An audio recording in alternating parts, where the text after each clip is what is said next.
हरे कृष्ण। तो जिस जगत में हम रह रहे हैं ये भगवान की बहिरंगा शक्ति का उपज है।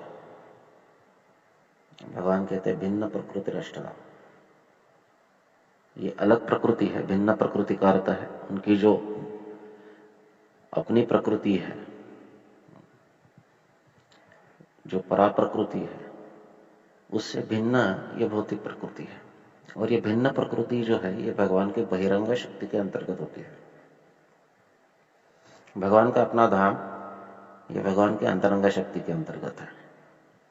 और हम जो है जीवात्मा, ये भी भगवान की शक्ति है, परंतु ये तटस्था शक्ति है। जीवेर स्वरूप है कृष्णेर नित्यदास, कृष्णेर तटस्था शक्ति वेदाभेद प्रकाश।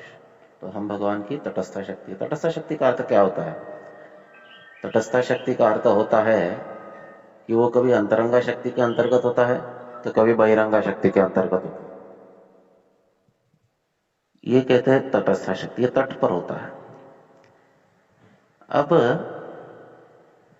जीव जो है इस भौतिक जगत में आया है तो वो भगवान की बहिरंगा शक्ति से आकर्षित होकर, क्योंकि यहाँ पर उसको शरीर मिलता है, भौतिक शरीर, और शरीर को भोगने के लिए इसमें इंद्रिय दिए जाते हैं, तो वो इंद्रिय सुख भोगने की चेष्टा करता है और साथ ही साथ उसे एक स्वतंत्र होने का अनुभव प्राप्त होता है इस जगत में। वास्तविक कृष्ण से स्वतंत्र भोग करने की इच्छा से ही हम इस भौतिक जगत में आए। कृष्ण से ही जीवनादि बहिर्मुख, अतएव माया तार देहि संसार दुख। तो हम कृष्ण से बहिर्मुख हुए और उनसे स्वतंत्र भोग करने की इच्छा व्यक्त की, तो हम इस जगत में आए और यहाँ पर हमको ये दुखमयी शरीर प्राप्त हुआ। ये शरीर का प्रभाव इतना खतरनाक होता है कि हम अपने आप को इससे आइडेंटिफाई करने लगते हैं और फिर यहीं पर रहकर भोग करना हमारे जीवन का उद्देश्य है। ये जो समझावट है हमारे हृदय में दृढ़ हो जाती है। इसे माया कहते हैं। जो नहीं है उसे सत्य समझना, असत्य सत्य मानिना, इसे माया कहते हैं। शरीर असत्य है लेकिन हम इसको सत्य मानते हैं।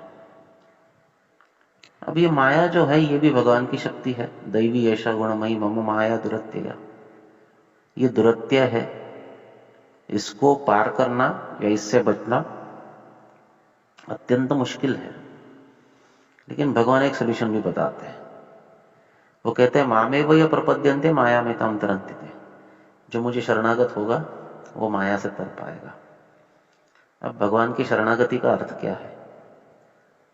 अभी जब हम भौतिक चेतना में जीते हैं तो भौतिक चेतना के प्रभाव से हम अपने आप को कर्ता मानते हैं, अपने आप को ही सब कुछ का जिम्मेदार मानते हैं। मैं करूंगा इसलिए होगा। अहंकार विमूढ़ात्मा कर्ता अहम इति मन्यते। तो हम स्वयं को कर्ता मानते हैं और कर्ता मानते हुए सब कुछ हम ही करते हैं।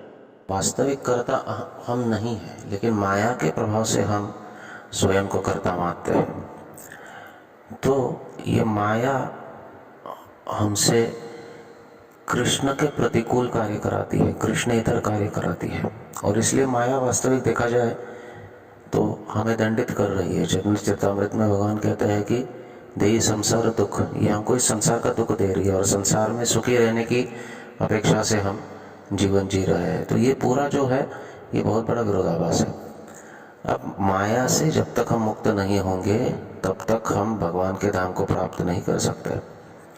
और माया से मुक्त होने का मार्ग जो है वो भगवान बताते हैं कि मामेव ये प्रपद्यन्ते माया में ताम तरन्ति। जो मुझे शरणागत होगा वही माया को पार कर सकता है। अब भगवान को शरणागत होने का अर्थ क्या है कि भगवान का स्मरण सदैव बना रहे। सततम स्मर्तव्य विष्णु विस्मर्तव्य न जातुचित। भगवान को स्मरण करने से माया जो है ये दूर भागती है। कृष्ण सूर्य सम माया है अंधकार, जहाँ कृष्ण तहाँ नहीं माया अधिकार। जहाँ पर कृष्ण होते हैं वहाँ माया का अधिकार नहीं होता। और कृष्ण कहाँ पर होते हैं? तो भगवान खुद कहते हैं, नाम तिष्ठामि वैकुंठे न योगी निर्देशु यत्र गायन्ति मद्भक्ता तत्र तिष्ठामि नारद। जहाँ पर मेरे भक्त प्रेम से मेरे नाम रूप गुण लीला आदि का गान करते हैं, वहाँ पर मैं स्थित रहता हूँ। तो अगर हमको माया से बचना है तो भगवान के नाम संकीर्तन में जुड़ना बहुत आवश्यक है। भगवान के नाम रूप गुण लीला का कीर्तन करना बहुत आवश्यक है। परंतु ये इतना आसान भी नहीं है, व्यक्ति अकेला रहकर ये नहीं कर सकता है।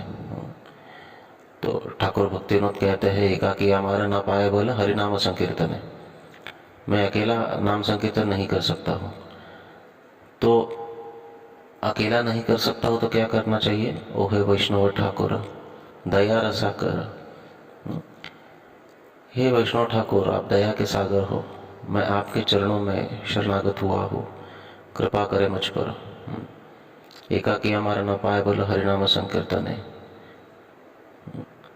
तो आप जो है अमित कंगाल, मैं कंगाल हूँ, धाई तब पाचे पाचे, मैं आपके पीछे पीछे भाग रहा हूँ। तो भक्तों के पीछे पीछे भागना चाहिए, भक्तों के संग के लिए लालायित होना चाहिए। ये एक ही वस्तु है जिसके लिए हम प्रयास कर सकते हैं, बाकी सब कृपा के आधार पर होता है। जब भक्तों का संग होगा, मच्चित्ता मतगत प्राणा बोधयंत परस्परम कथयंतश्च माम नित्यम तुष्यन्ति च रमन्ति। जब भक्तों का स्वभाव होता है कि वो कथा में ही रुचि लेते हैं, भगवान के नाम में ही रुचि लेते हैं, जब कोई भी चर्चा करते हैं, कोई भी वार्तालाप होता है तो भगवान के संदर्भ में ही होता है। तो जब भगवान के संदर्भ में कथा होती है, नाम संकीर्तन होता है, उच्चारण होता है, गायन होता है, नर्तन होता है, यात्रा होती है, तो ऐसे दिव्य भक्त संग से हम माया के प्रभाव से दूर भाग सकते हैं, माया के प्रभाव से बच सकते हैं। यही मार्ग है वास्तविक, अन्य कोई मार्ग नहीं है। किसी भी अन्य साधन से हम माया से नहीं तर सकते। बिना हरि भजन ना भवतरिय, यह सिद्धांत अपेर। हरि भजन के बिना हम भवसागर को नहीं तर सकते हैं। और अगर भवसागर को तरना है और हरि भजन करना है तो भक्तों का संग अनिवार्य है। तो भक्तों के संग के लिए प्रयास करना चाहिए, उसके लिए लालायित होना चाहिए। जब भक्तों के संग में आएंगे तो अनायास भगवान के नाम रूप गुण लीला आदि का कीर्तन होगा। ये होगा तो हम माया से बच पाएंगे, क्योंकि जहाँ पर कृष्ण है वहाँ माया नहीं है। और माया से बचेंगे तो इस शरीर के अहंकार से हम छूट जाएंगे और कृष्ण के शरणागत होकर उनके धाम में लौटकर उनकी नित्य सेवा में लग पाएंगे।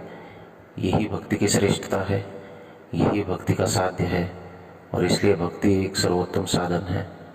इसको करना चाहिए, नाम संकीर्तन में जुड़ना चाहिए, और इसके लिए बहुत आसान है अगर हम भक्तों के संग में जुड़े रहें। हरे कृष्ण।